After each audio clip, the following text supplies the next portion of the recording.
Good morning. Nick Skrip live here on the Fantrax YouTube, Twitter, and TikTok. I'm trying to TikTok out to see how that goes this morning. We're talking week one fantasy football, week one matchups. You can probably apply everything we talk about here today to your DFS lineups as well. So stick with us here. We're going to go through every game, talk about players, talk about matchups. It's going to be a good one.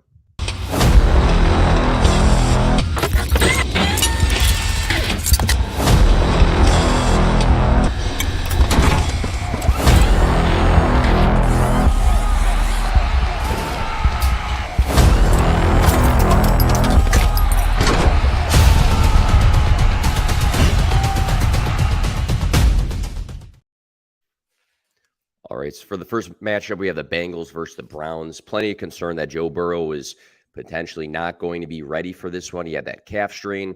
He's good to go. Last year, Burrow finishes the quarterback 22 and the quarterback 13 in his two matchups against Cleveland, tossing a pair of touchdowns in both. Jamar Chase missed the first Cleveland matchup last year, but he tore it up in the second one. 10 of 15 catches for 15 targets, 119 receiving yards, and a touchdowns. I have Chase ranked number one going into the season across one quarterback formats. I think he can come out week one and have a monster game. Chase was targeted 11.16 times per game last year. T. Higgins scored a touchdown against the Browns in their first matchup last year. Back-to-back seasons, over 1,000 receiving yards for him. When we're looking at fantasy points per game, Cleveland gave up the sixth most fantasy points per game to running backs last season. This says that it could be a good Joe Mixon week. Deshaun Watson threw a season-high 276 yards last year against Cincinnati during his six-game season. Watson has had two seasons of 4,000 passing yards, as well as finished top five in fantasy points per game for quarterbacks in 3 full seasons. In Amari Cooper's first season as a Brown, he had career highs in 132 targets and receiving touchdowns with 9. Cooper finishes the wide receiver 7 in his first Bengals matchup last year, guided by 131 receiving yards and a touchdown. Elijah Moore, first season as a Brown, was a good offseason ad, I think, for both Watson and for Elijah Moore. He could be in flex category in this one. I think when we're looking at this game just in general, it's going to be a pass-heavy script. We look at two teams that are probably going to be fighting for playoff spots. I think when you have pass catchers in this sort of game, Joe Burrow versus Deshaun Watson, I think it's going to bode well for fantasy football. Next matchup on the slate, we have the Texans versus the Ravens. So Houston selected C.J. Stroud with the second overall pick in this year's NFL draft.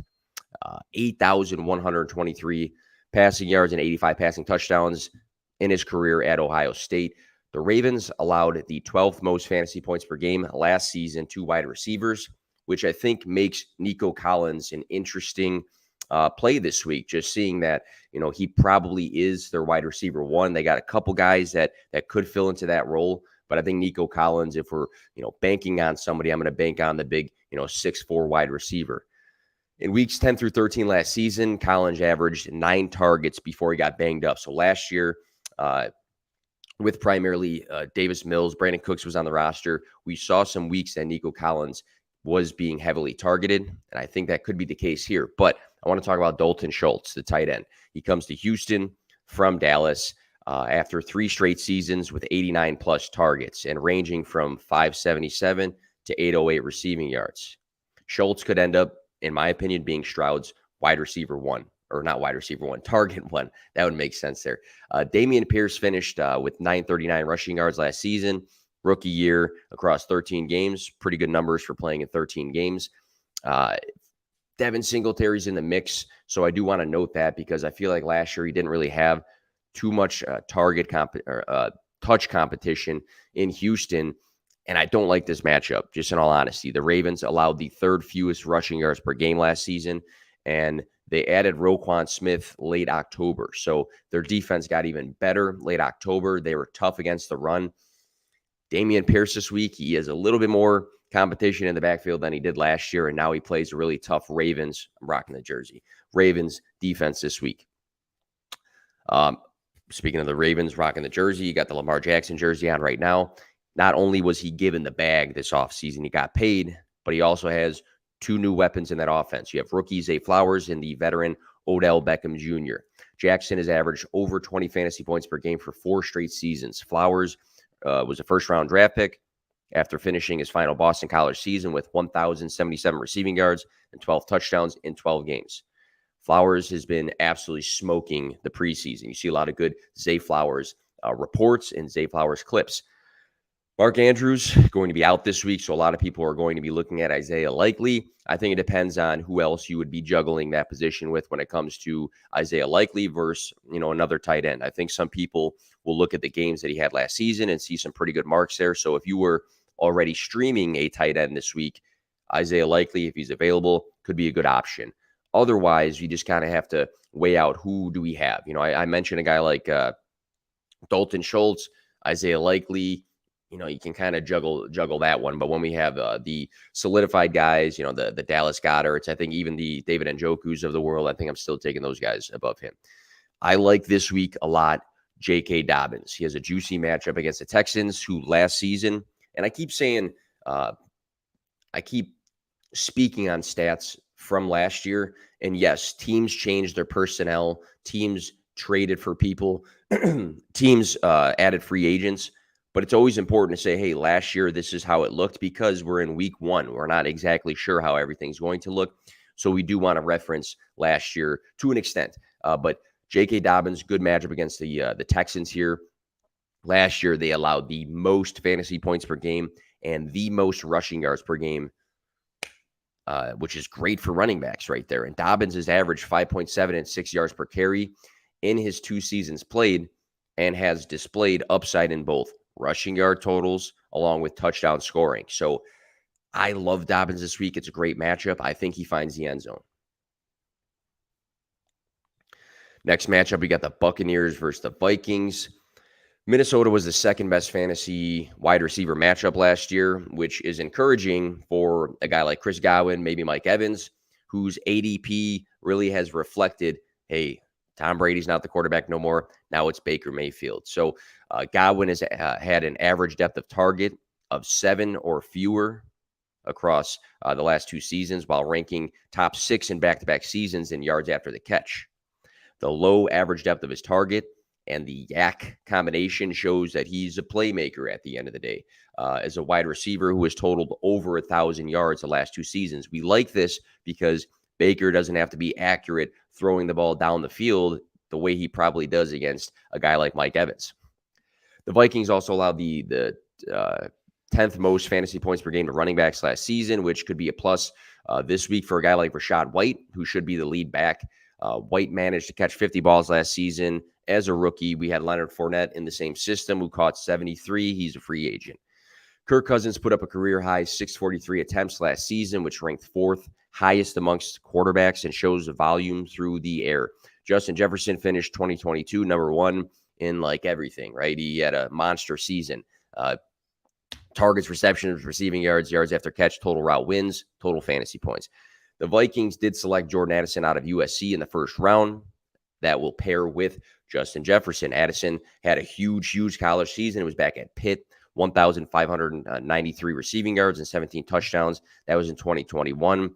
We're looking at a combination of talent, volume, and Tampa Bay, allowing the 7th most fantasy points per game to wide receivers last season to make Jordan Addison a decent flex consideration. TJ Hawkinson recently had was given a 4-year extension, paid a lot of money. Hawkinson scored the 4th most fantasy points per game last season, and Tampa Bay was a top 10 matchup for tight ends last year. The Buccaneers ranked 27th fantasy points per game allowed to running backs last season, which, if that carries over, means it's a tough matchup for Alexander Mattison in his game as the starting running back now that Dalvin Cook is out. So talk Dameon Pierce, don't like that matchup.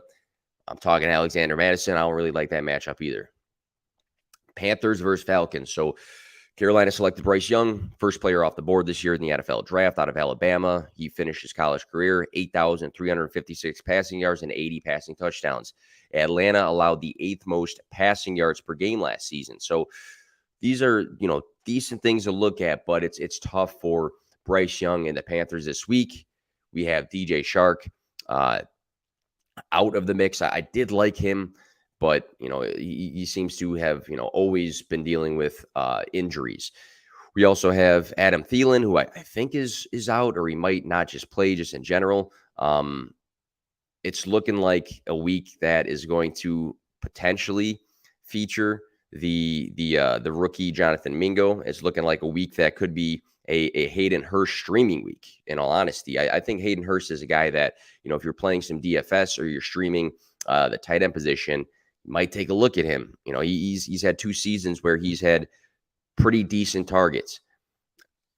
Atlanta allowed the 10th most rushing yards per game last season, which could mean good things for their new starting running back in Miles Sanders in Carolina. He had a career year last season in rushing yards with 1,269. Obviously, that's not with the Panthers. That was with the Eagles and their offensive line. Bijan Robinson, 8th overall pick in 2023. Drake London, 8th overall pick in 2022. Kyle Pitts, 4th overall pick in 2021. Falcons obviously have a very young and exciting core that they're really trying to build around. Bijan Robinson finished his college career at Texas with 4,215 total scrimmage yards and has earned the generational prospect tag. Tyler Algier, last season as a rookie, 5th-round pick, surpassed 1,000 rushing yards on the ground. I think he takes a backseat to Bijan Robinson. He's a good handcuff to have. But when we're looking at talent, it's the Bijan show. Drake London finished 2022 with the 5th highest target share amongst wide receivers. He draws a good matchup. If we look at the numbers from last year against Carolina, who allowed the 4th most fantasy points per game to wide receivers, London averaged 9 targets in the 4 games he played with Desmond Ridder, who's now the starting quarterback. He finished the Week 18 game last year, wide receiver 10, 120 receiving yards. Big performance. Pitts, a lot of people down on Pitts. Pitts earned 110 targets and finished with over 1,000 receiving yards as a rookie. I think Pitts gets back on track this year. Probably pending on Desmond Ridder, but they should open up the passing game a bit more because they let him throw the ball last year in comparison to what they did with Marcus Mariota. Next, you have the Cardinals versus the Commanders. Just going to be straightforward here. I think the Cardinals are going to be one of the worst teams in football, maybe the worst team in football. Kyler Murray, obviously out. You got Josh Dobbs as a starter. Last season, he started for the Titans. In those games, the 2 games for the Titans, he was the quarterback 18 and the quarterback 19 for fantasy. So not the worst guy, but not super good. Marquise Hollywood Brown, I think he's expected to play. He was questionable. He should be expected to play. He started 2022 on fire last season in his first 6 games. He earned 10.66 targets per game. He scored 18.25 fantasy points per game during that stretch. Obviously, that was with Kyler Murray. It's a bit different, but he should easily be the number 1 target in the Cardinals offense. You have guys like Rondale Moore, Michael Wilson, Greg Dortch, Zach Ertz.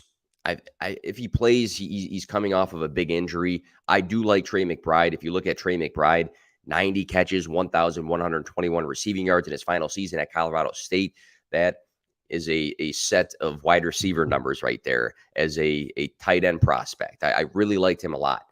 But when we're looking at this Arizona offense, James Conner is probably going to touch the ball a lot. If I'm the Cardinals, I'm saying, hey, we're not competing this year. We got an older running back, probably just like run him into the ground. But Marquise Brown should see high targets, I think, consistently this season.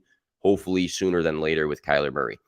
Sam Howell enters the season for the Commanders as the starter. He threw for 10,283 passing yards and 92 passing touchdowns in his tenure at North Carolina.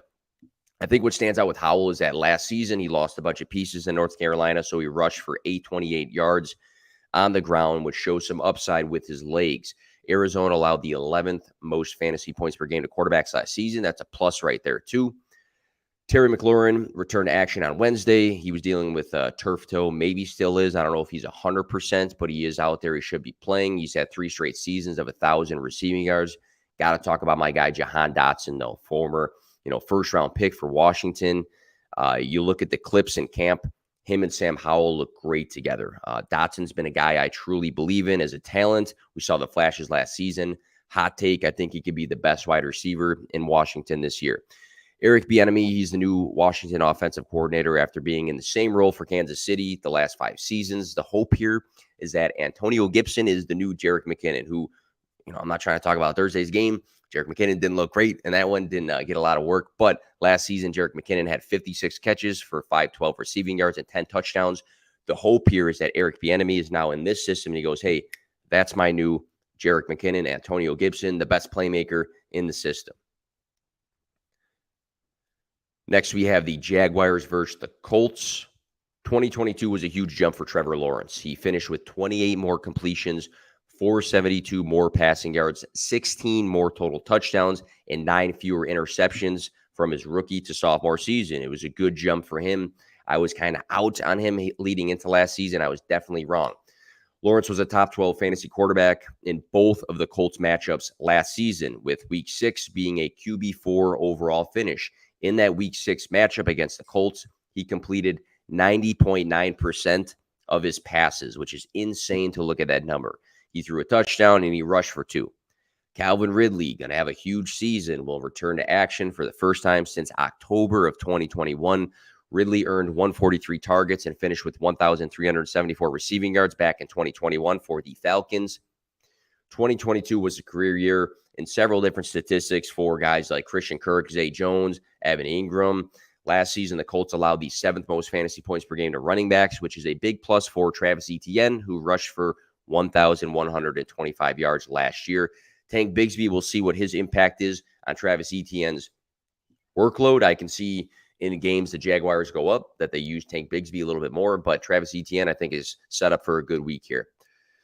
Anthony Richardson, selected 4th overall by the Colts this year's NFL draft. Richardson finished his college career at Florida with 3,105 passing yards and 24 passing touchdowns, along with, most importantly here, 1,116 rushing yards and 12 rushing touchdowns.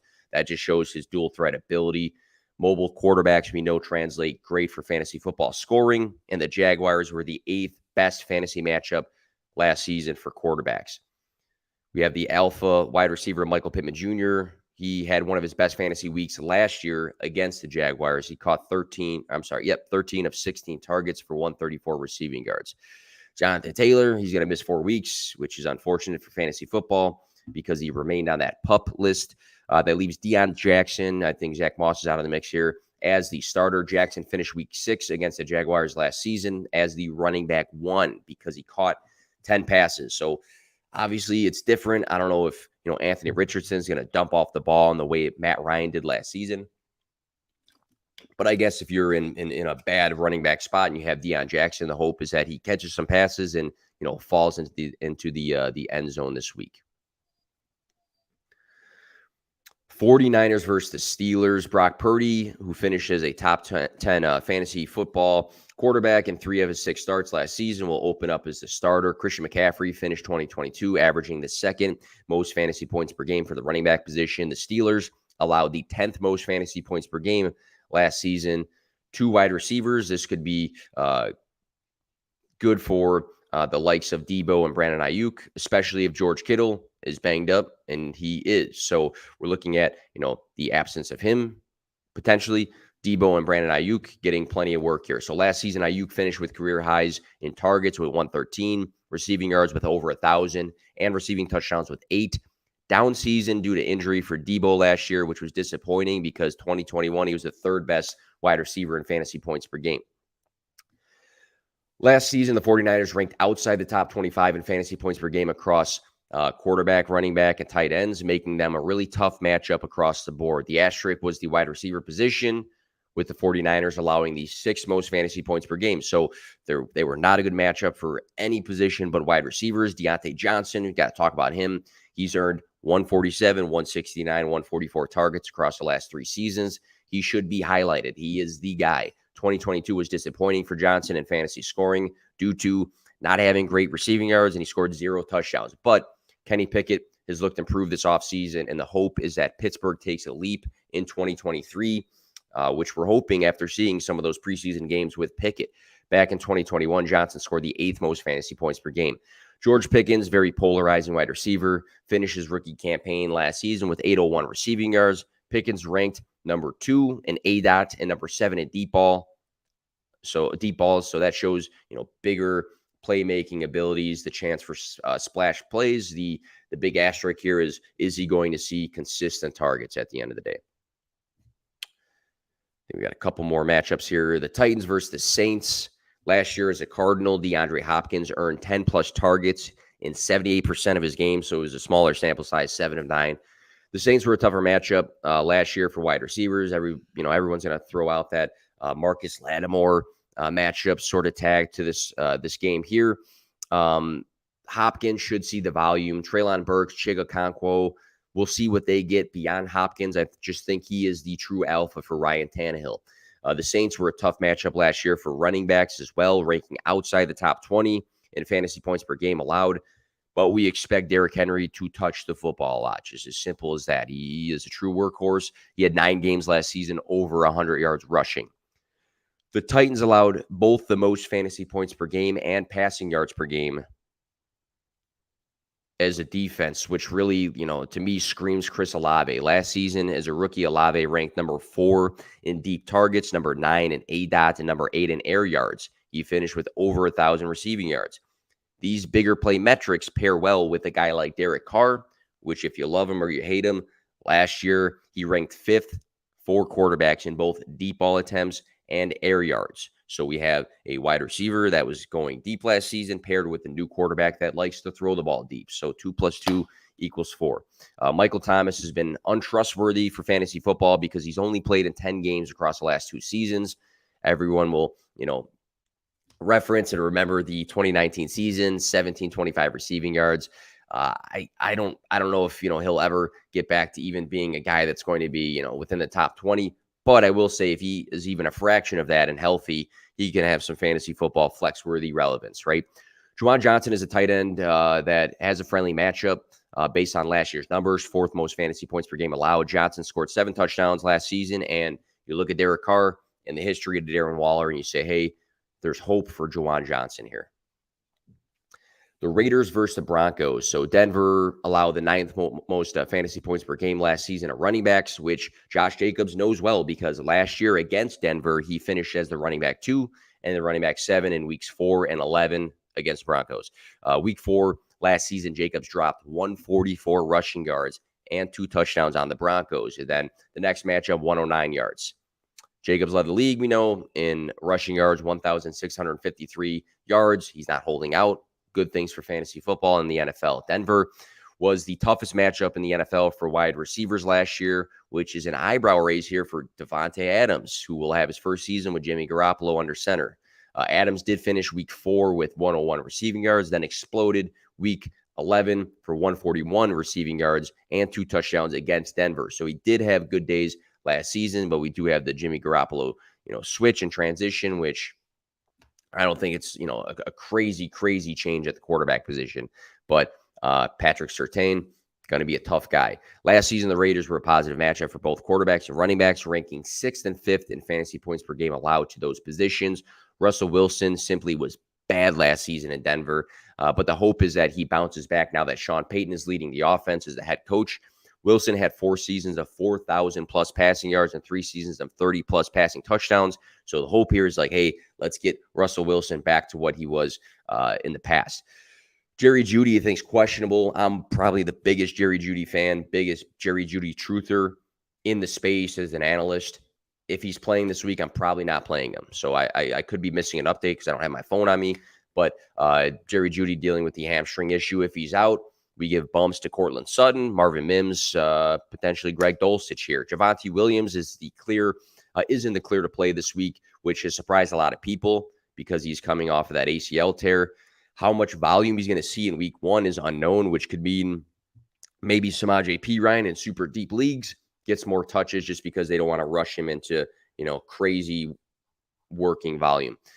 Eagles versus the Patriots. Jalen Hurts averaged the most fantasy points per game in 2022. He's going to lead the Eagles once again. Hurts upped his passing yardage last season to 3,701 passing yards. Also, we know what Jalen Hurts does. He runs, he 760 yards on the ground, 35 total touchdowns. Both A.J. Brown and Devonta Smith finished with over 1,100 receiving yards and ranked top 15 in fantasy points per game for the wide receiver position last season. Although he played in just 12 games, Dallas Goedert averaged the 5th most fantasy points per game for the tight end position. This core is solid. New England ranked 29th in fantasy points per game allowed to running backs last year. So that's a bit concerning because we're not entirely sure what the split is going to look like when it comes to DeAndre Swift, Kenneth Gainwell, Rashad Penny.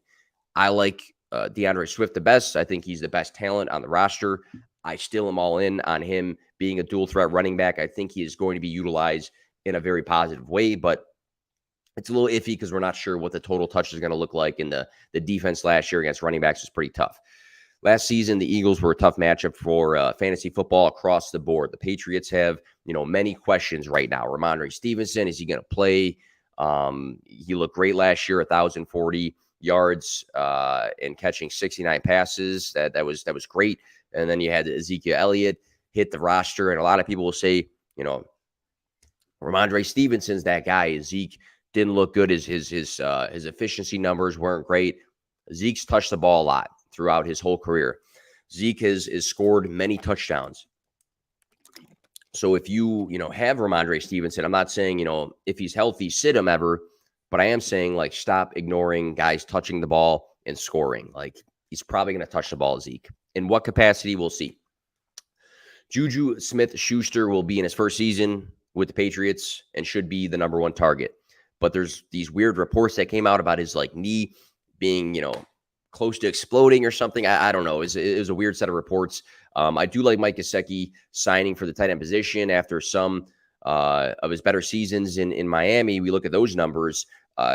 Last season was a down year because you had Tyreek Hill and Jalen Waddle, that duo, which took away from Mike Gesicki, but he's had good pass catching numbers. And if you look at Hunter Henry, he had under 60 targets last year. So I don't know if it's the best matchup for Mike Gesicki. I know he had the shoulder issue, but I do like him later as the season goes because the wide receiver room is pretty weak. Rams versus the Seahawks. So Matthew Stafford missed both of the Seattle games last season because he was dealing with his injury, and his top option, Cooper Kupp, is going to be out this week. Many people have asked, okay, Cooper Kupp's out. Who is the next man up? Which wide receiver? I don't think it's a wide receiver. I think it's Tyler Higbee. Seattle allowed the most fantasy points per game to the tight end position last season, and Tyler Higbee led the Rams in total targets. So again, very simple here. They don't have their number one target. Their number one target from last year was a tight end. It was the best fantasy matchup for tight ends. So I think Higbee's a pretty chalk play this week. If you have Tyler Higbee, you're playing him this week. Seattle was also a positive matchup last season for running backs. They ranked third in fantasy points per game allowed. Cam Akers finished 2022 hot, 118, 123, and 104 rushing yards across his final three games. That last game, that 104 game, was actually against the Seattle Seahawks. Geno Smith finished 2022 top 10 for the quarterback position in passing attempts, passing yards, passing touchdowns, QBR, and fantasy points per game. In week 13 against the Rams, Smith finished as the quarterback 3. He threw for 367 yards, and 3 touchdowns in that matchup. In week 18, Smith finished as the quarterback 12. So he had 2 good games against the Rams last season. Both DK Metcalf and Tyler Lockett finished with over 1,000 receiving yards last year, and both of the Rams jumbling that one. DK Metcalf and Tyler Lockett finished with over 1,000 receiving yards last season, and they both smoked the Rams week 13. In that specific week against the Rams, Lockett finished with 128 receiving yards and was the wide receiver 5. Metcalf finished with 127 receiving yards and was the wide receiver 6. So massive week against the Rams last year. The Seahawks drafted Jackson Smith and Jigba, JSN, in the first round this season out of Ohio State. First wide receiver off the board, pick 20. JSN finished his 2021 college season with 1,606 receiving yards. Following a wrist surgery, I don't know, what percentage he is at right now. That's better for the injury analysts on, Twitter and on the other social sites. I don't want to speak on injuries I don't know about. I think that JSN throughout the season could easily be the number one target for Geno Smith because I think he is that talented. Love DK Metcalf, Tyler Lockett. I know he's slept on. I know he's been very good. I just think JSN is that talented. But this week, coming off of that wrist surgery, I'm really not sure. I know I have to play him in a league, but we'll see what his actual involvement's like. I think we got 3 more, and then we're out of here. So the Dolphins versus the Chargers last season, Tua Tagovailoa had a mediocre game as the quarterback 17 in fantasy scoring against the Chargers in week 14. He did average top 10 fantasy points per game as a whole last season, as well as ranked first in yards per attempt, third in quarterback rating. So good metrics there. The upside and safer floor are with Tua's wide receivers, Tyreek Hill, and hopefully healthy Jalen Waddle, who both finished 2022 top 10 in yards after the catch. Both Hill and Waddle finished above 1,300 receiving yards. They're one of the league's best wide receiver duo.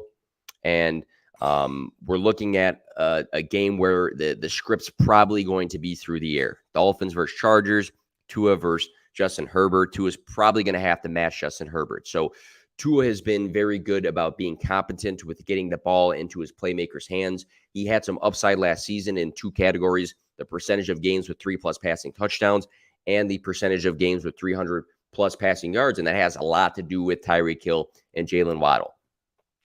Last season, the Chargers ranked 8th in fantasy points per game allowed to running backs, which impacts Raheem Mostert, who might be like the last man standing healthy in this backfield. He had 2 games over 100 rushing yards last season.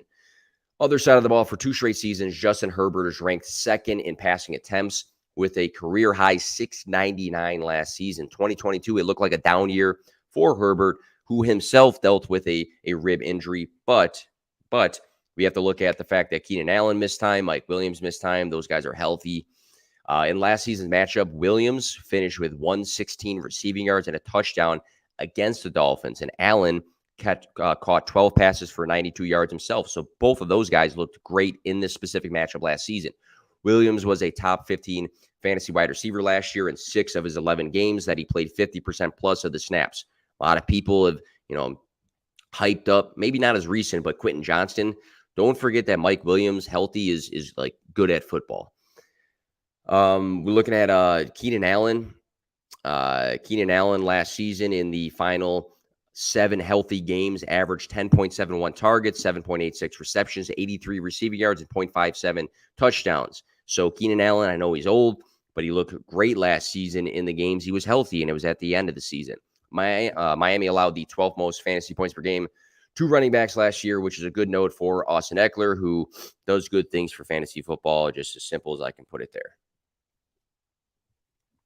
All right, last 2.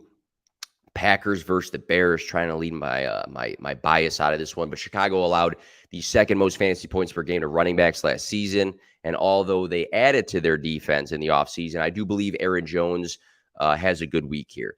Jones finished 2022 with career highs in both rushing yards with 1,121 and receptions with 59. In week 2 last season, Jones put 132 rushing yards on Chicago and scored 2 touchdowns, which resulted in a running back 2 overall finish for that specific week. Jordan Love will enter his first season as the new starter, and we're looking like no Christian Watson. I think Romeo Doubs should be playing in this game, or maybe is banged up.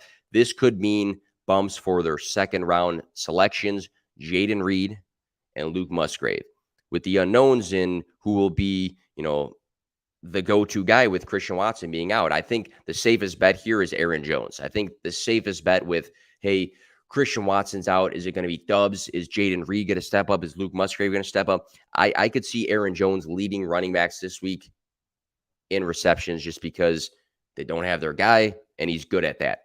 Justin Fields had a breakout season last year, finishing as the quarterback 6 overall and quarterback 5 in fantasy points per game. Fields was the quarterback leader in rushing yards with over 1,000. Last season in week 13 against Green Bay, Fields threw for a season-high 254 passing yards, as well as rushed for 71 and a touchdown on the ground, which resulted in a QB5 finish for the week. Much has improved for Justin Fields. He had offensive line help added. He has a new wide receiver 1 in DJ Moore. DJ Moore has finished 3 of his 5 seasons with 1,100 plus receiving yards and has looked great with Fields. We saw the big play in their preseason game, but if you just read camp reports, if you look at just those 2 connected at practice, I think this is going to be a very good connection. And people will knock Justin Fields. Just go look at his Ohio State numbers through the air. I think people sleep on the fact that he was actually a good passing prospect. He just had a terrible wide receiver core that was banged up last year and a bad offensive line. I like the Chicago offense to throw the ball more. Green Bay allowed the 11th most fantasy points per game to running backs in 2022, which can translate well for Khalil Herbert, who is their running back one right now. Hot take, Roschon Johnson takes it over after the bye. Okay, after a lot of talking, we got our very, very last matchup, which I'm super excited about because I'm surprised I'm still like speaking English at this point. Cowboys versus the Giants. In the Cowboys versus Giants game or November matchup last year, Dak Prescott threw for 261 yards and 2 touchdowns and interceptions. CeeDee Lamb finished with 106 receiving yards. Both Zeke and Dalton Schultz had big impacts on this game, but they're gone now. In the September game, Dallas was led by Cooper Rush, the backup quarterback, and it was a bigger Tony Pollard day. He rushed for 105 yards. CeeDee Lamb finished with 87 receiving yards and a touchdown. This season, we can expect Lamb and Pollard to be the two focal points of this Cowboys offense. Brandon Cooks, though, don't forget about him. 6 seasons, over 1,000 receiving yards. He's going to have a good impact on this offense. For the Giants, Saquon Barkley had a good September game against the Cowboys last year. He rushed for 81 yards and a touchdown. He caught 4 passes for 45 yards. In the next matchup in November, Daniel Jones threw for 228 yards and a touchdown while Barkley rushed for another one on the ground. Darius Slayton finished his second Cowboys matchup with 63 receiving yards. Darren Waller should be the number one target in this offense. Of course, reports came out that Darren Waller was dealing with a hamstring issue. I guess he's expected to play, but we have to monitor this. It's the night game. So if Darren Waller is still questionable, I don't know, you might have to grab like Daniel Bellinger just to be careful about that, because if last minute they say, hey, we thought he's going to play, he's not going to play, then you need a backup tight end in that instance. Barkley should again operate as a workhorse. Running back, Jones had a career year. Daniel Jones in 2022 with Brian Dable in his first season. So that'll do it for the matchup slate of games. Talked for almost 40 minutes here. It's a lot of talking. Best of luck. Make sure you guys are following all of the Fantrax socials on all social media. I think I'm going to stay on TikTok here, answer a couple questions, and thank you guys for tuning in. Good luck week 1. It's finally here. Enjoy